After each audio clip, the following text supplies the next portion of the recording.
On this video, we're gonna learn how to do the back loop single crochet. I'm gonna be using a 4mm hook and some cotton yarn. This is 100% cotton, size 3. So let's get right to it. So to start, I'm gonna do a slip knot.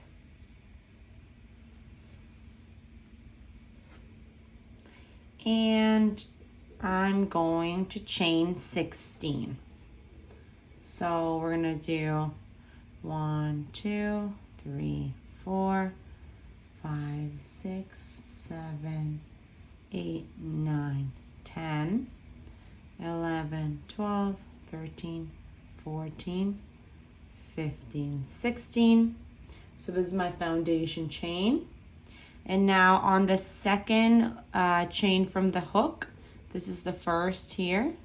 The loop on my hook does not count. So this is the first and this is the second. I'm going to insert a single crochet. For that, you want to insert your hook, pull the yarn. I have 2 loops in my hook, and now I'm gonna pull the yarn through both loops. So I'm gonna do that a few times. So you push, pull the yarn through, and now I have 2 loops in my hook. Now I pull through both loops. Let's try that again. Push the yarn, pull through, 2 loops in my hook, yarn over, pull through 2, push the yarn into the next chain, pull the yarn through, 2 loops in my hook, yarn over, pull through both loops. And so now we've created a few single crochets. And I'm going to repeat this all the way until the end, a little faster. Feel free to rewind to the beginning to do that slowly or to learn the slow way. Or feel free to use the settings on this video to make it slower.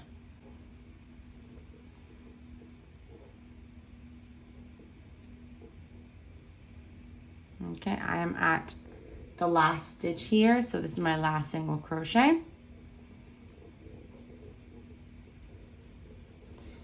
And here we have it, row 1 completed. So every row from now on, we're going to start with a chain 1 and flip our work. And here's where it gets fun. So this is your work from the back, and this is what it looks like if you see it from the top. So you see you have those V's. And so this V, like the V's are sideways, so like this, right? The loop closest to you is the front loop, and the loop furthest away from you is the back loop. So front loop, back loop. So all of these are the front loops, all of these are the back loops. And so since this is a back loop single crochet, that means that we're gonna go through the back loop only when we work the single crochets from row 2 onwards. So the first stitch is this one here. And the first one's gonna be a little bit tougher to show you, but it's gonna get easier afterwards. So I'm gonna go through the back loop only, which is the one furthest away from me. Insert my hook there. Pull the yarn through it, and now I have 2 loops in my hook, and pull the yarn through both. So I'm gonna do it again. Back loop is the furthest away from me. I'm gonna insert my hook there, pull the yarn through, 2 loops in my hook, pull through both loops.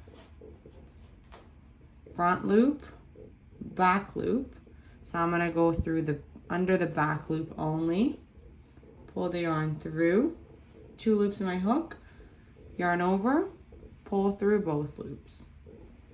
Again, front loop, back loop, go under the back loop only, pull the yarn through, yarn over, pull through both loops. Back loop, yarn over, like pull the yarn through, yarn over, pull through both loops.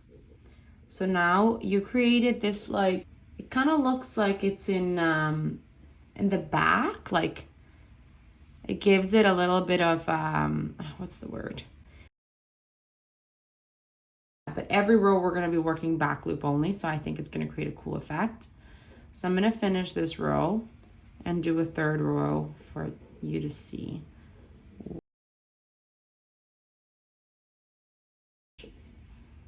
This is the last one here. Okay. And this is what it looks like. As you can see, there's been like a line created there. So we'll repeat row 2 on the neck on every single row moving forward. So let's chain 1 and flip our work. And now we're gonna work in the back loop only for this row as well. So back loop only over here. So now we're gonna start getting that same distance effect, but on this side. This is like creating a ribbon. You actually use this to make toques. But yeah, essentially you're making like little mountains. It kind of looks like this, like wavy, which is cool because it creates like an effect and it gives it stretch. So essentially, working in the back loop only just makes this like wavy looking effect, and it brings it up to give it more like, I know the word in Spanish, I just don't know it in English, relieve. To give it more like it's coming out. But this is a great technique to work, for example, toques and things like that, toques or beanies in the States, because it will give the fabric some stretch. I've used that for cuffs like this, or for a collar like this. So you work back loop only to create this kind of ribbing effect. Mika is desperately trying to call my attention here. I'm busy. I'm trying to become a YouTube star, Mika. You need to support me. Okay, anyway.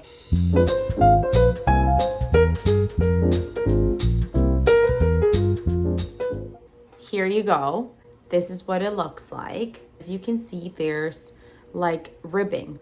And so it creates this like cool wave effect, or like peak and valley kind of vibe. So, and it gives it a stretch, which is nice. And that's why you want it. You want it for something like this. So you want it to have a bit of a stretch rather than just like laying flat. So side by side, we have a regular single crochet swatch and a single crochet swatch back loop only. So you can see the difference in just simply the texture, really. This is flat and this has these waves, and it's got stretch. That is the main difference, and it's literally the exact same stitch. It's just where you work it in the stitch.